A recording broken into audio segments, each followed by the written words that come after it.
Bonjour et bienvenue dans ce nouveau numéro du 15-30. Aujourd'hui, j'ai le plaisir d'accueillir Julien Benedetto qui a reçu une wildcard.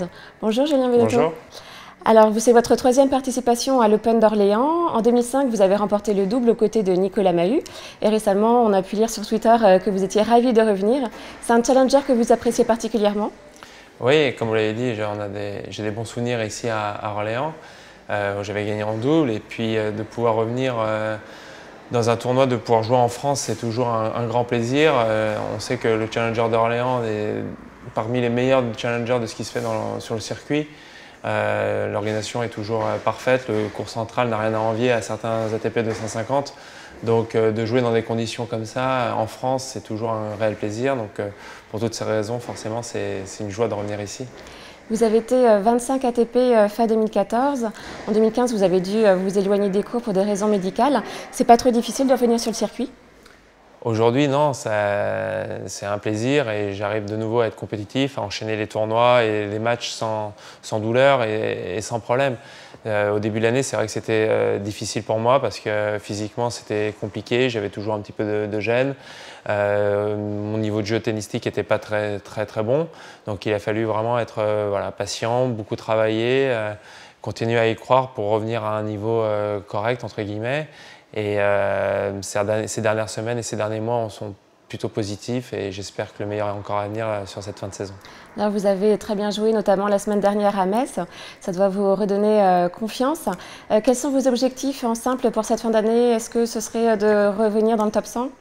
Le top 100, ça va être un peu compliqué parce qu'il ne me reste pas beaucoup de tournois d'ici la fin de l'année. Voilà, d'être sûr d'être dans les 200 premiers et de me rapprocher des 150 premiers, ce sera un objectif raisonnable, on va dire. Mais plus que le classement, pour moi, ce qui est important, c'est comme j'ai fait la semaine dernière, de pouvoir enchaîner des matchs à haut niveau de nouveau et essayer de gagner le maximum de matchs jusqu'à la fin de la saison. Que ce soit dès cette semaine à Orléans, ça me ferait très plaisir. Et puis dans les semaines qui viennent, histoire de bien finir cette année 2016. Vous avez été 5e mondial en double il y a 2 ans et vous avez remporté Roland-Garros en 2014 aux côtés d'Edouard Roger-Vasselin. J'imagine que ça doit être un souvenir qui doit rester gravé dans votre mémoire.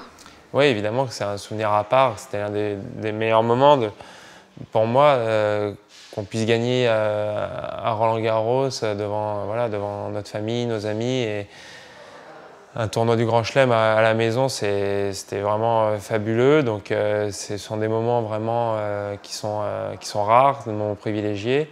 On avait vraiment connu une grosse émotion à ce moment-là.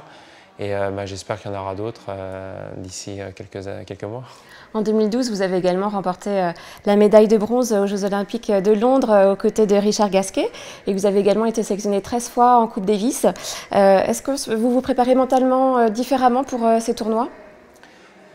Forcément, ce sont des moments qui sont différents que les tournois classiques, entre guillemets, parce que là, on joue pour l'équipe de France, surtout en Coupe Davis, où toute l'attente, toute la passion et la pression qu'il peut y avoir autour est complètement différente de ce qu'on peut ressentir tout le reste de l'année. Après, sur les Jeux Olympiques, c'était vraiment du pur bonheur de pouvoir déjà participer. En tant que sportif, on rêve tous, on a tous des souvenirs d'enfance de Jeux Olympiques, quel que soit le sport. Et en plus d'avoir eu la chance de remporter une médaille avec Richard, on a vécu vraiment une semaine magnifique à tous les points de vue. On a réussi vraiment à se transcender l'un et l'autre et à apporter cette médaille pour l'équipe de France. Donc on était vraiment les plus heureux à la fin. Et vous avez senti le public qui vous soutenait différemment de d'habitude? Oui, surtout en Coupe Davis.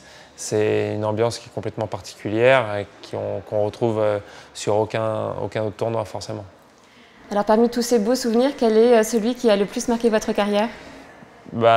C'est dur à dire. C'est vrai qu'entre la médaille au jeu ou la victoire en double à Roland-Garros, ce sont des moments qui ont été très forts. Après, il y a eu certains, pour moi, carrière personnelle en simple, des moments forts aussi. C'est difficile d'en sortir un comme ça et j'espère peut-être que le plus fort reste à venir, on ne sait jamais. Alors vous êtes papa, est-ce que ça a changé quelque chose dans votre façon de jouer? Dans ma façon de vivre déjà, forcément. Et puis aussi, oui, je pense que ça a un impact, forcément. Je relativise beaucoup plus qu'avant. c'est quelque chose qui est complètement différent, et d'avoir cette joie au quotidien d'être père, ça me nourrit énormément et ça me renforce, je pense. Et c'est vrai que maintenant, c'est plus dur de voyager, forcément, de partir longtemps, c'est compliqué. Mais voilà, je suis fier d'être papa, et j'espère briller ici, parce que normalement, en fin de semaine, ils peuvent me rejoindre. On vous le souhaite alors. Merci. Merci beaucoup, Guillaume Benedetto. Merci à vous. Quant à nous, nous nous retrouverons demain pour un nouveau numéro du 15-30.